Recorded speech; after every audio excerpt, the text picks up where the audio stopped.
Hello, ladies and gentlemen. Welcome to At the Buzzer Sports, where we talk all things basketball all the time. My name is John Drummond, and today we're going to be talking about NBA history because Bam Adebayo just scored 83 points. First off, I want to say, because there has been a lot of discourse that I contributed to on Twitter. I want to say this. Last night, I watched about the last 5 to 6 minutes of the game.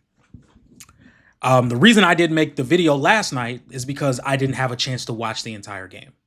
After watching the game and seeing what was going on, shout out to Bam. It's a lot of discourse about what the Miami Heat were doing towards the end of the game, intentionally fouling, intentionally missing free throws, the calls, things of that nature, having 43 free throws. Yeah, I can understand where some people may not be as entertained watching that. But throughout the game, and especially throughout like the first three quarters or 2.5 quarters, it looked like there was nothing the Wizards could do with Bam. And last night, I think I was more so involved of just like the comparison of Bam and Kobe's game versus like appreciating what was actually happening on the floor. And waking up this morning and listening to the side of history that I was planting my flag on, I really don't want any part of it. And if you guys don't know what I'm talking about, here's a couple of NBA players talking about it. Here's a couple of media members talking about it. And it's kind of like listening to yourself outside of yourself. But man, this was a hilarious exhibition of hideous basketball against the Washington, no, not the Generals, the Lizards, my bad. I don't want to disrespect them. The Lizards, the blatantly tanking, deserve to be humiliated Washington Lizards. But goodness sakes, I mean, I get it. Bam's your guy. You know, he's got a chance to chase some history. But you're up 20-something, intentionally fouling to extend the game with minutes left. You are he's jacking up threes while being triple teamed. I mean, it honestly was just awful, hideous, disgusting basketball down the stretch that I admit I was cracking up laughing while watching, but I never, ever, ever, ever, ever, ever, ever want to hear about Heat culture and professionalism and all that crap again, because that was the most blatant stat chasing I've ever seen. Honestly, is the worst stat chasing since Ricky Davis tried to get a rebound on the wrong basket to get a triple-double. But the difference is this was minutes and minutes and minutes and extend the game stat chasing. So it was embarrassing for the Lizards, egregious for the Heat. But hey, you got your 83. I enjoyed the ethical 39 by Wemby more than I enjoyed the egregious 83. But I'm old. I'm grumpy. They're 36 and 28, wherever they are. They're getting ready to be 37 and 28. And Bam has 77. And I was like, huh? And then I watched the last 3 minutes, and that was a different type of basketball. So did you see that Bam Adebayo had 83 points? They told me when I came out here. A couple people texted me about it too. But yeah, I don't really care. Okay. Well, what I'm gonna say is definitely legendary. The box score, right? The number, but and shout out to Bam, right? You know, he's just implemented himself in history, and I'm kind of salty that he bested Kobe. It's one of my favorite players for sure. But I'm gonna just say this, man. Joel did it efficiently, and he did it in 3 quarters. I don't know if you saw that Bam Adebayo had 83 points tonight. I'm sure you know Bam. What are your thoughts on that and such a historic night? Yeah, I mean, first thing you think is how, not because of him, but because of the way he plays, And I saw only made 6 threes, but 40 free throws or something like that. Tells the story right there. And the Washington Wizards. Did you see Bam at 83 tonight? And does that give you any inspiration to go for some of the bigger scoring numbers in the history? Yeah, I saw. I think we're playing a league where there's plenty of inspiration to look up to. But yeah. The floor is yours. Take it away. Steven, you want to bow down to this? Go bow down. I'm not bowing down. He took 43 shots. When David Thompson in 1978 scored 73, he was 28 of 38 from the field.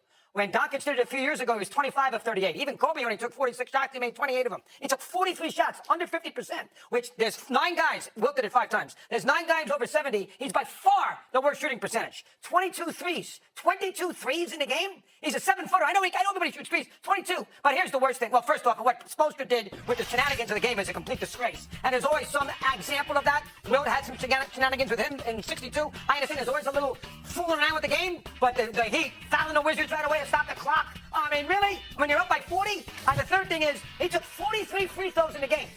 43 free throws. You know the career high of Kobe and Jordan in the free throws are 27. So let me get this straight.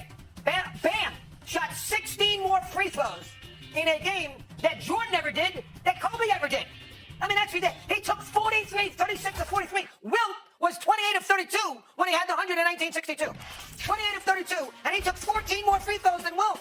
I mean, calm down. Listen, 83 points, go ahead. Put the sign up, enjoy it, bow down, have fun. Social media, knock him dead. You want to call me a guy who's going to be a dark cloud? Go ahead. I don't care. Old man screaming on my lawn? I'm not interested. But when you shoot 43 times and shoot less than 50%, when you shoot 43 free throws, and you go 7 for 22 from 3 against a horrendous team, and you're in the game in the last 5 minutes, and Spoelstra's fouling the Wizards to get more possession so he can score 83 points, that's not the way it should be. And I'll tell you right now. So I will say this. After watching the game and actually seeing somebody score that many points, mind you, this is not something we weren't able to watch the Wilt game. You know, so when we see guys like Luka go for 70, when Embiid goes for 70, when Kobe goes for 81, when Bam goes for 83, that should be celebrated. And I feel like I would be doing a disjustice to the game that I love to watch, that I love to talk about, that I love to play, that I love to think about. I feel like it would be doing a disservice to the game of basketball by not praising 83 points in a single game. Because to get to 83, you have to have a lot of points in the first. And in the half, Bam had 43 points. So I will say this. One, first off, this is the only issue I have. And this is something I will stand on. I don't think people should be the police of how other fans react to things like this. If you are saying, yeah, I didn't necessarily enjoy or I wasn't necessarily as entertained watching this game than I was Kobe's 81-point game, Embiid's 70 game, Luka Doncic's 73-point game, you then don't get to say, oh yeah, you guys are just stans and not fans of basketball. I don't think that anybody that does that has the right to do that at all. You don't get to be like, oh yeah, you're not a real fan because you didn't enjoy this 83-point performance. That is one thing I don't agree with. And to a few people's point, I know Chill was talking about this a few weeks ago when Wemby had like 30 against the Lakers he had like 25 points in the first quarter. He had 25 points in 8 minutes. This is the type of thing that Chill was talking about just a few weeks ago, or maybe even a month ago, where he said, don't pull your guys. You know, we want to see nights where guys go for 70. We want to see things where guys go for 80 or 83 or 85 or 75 or 70. You know, we want to see more of that.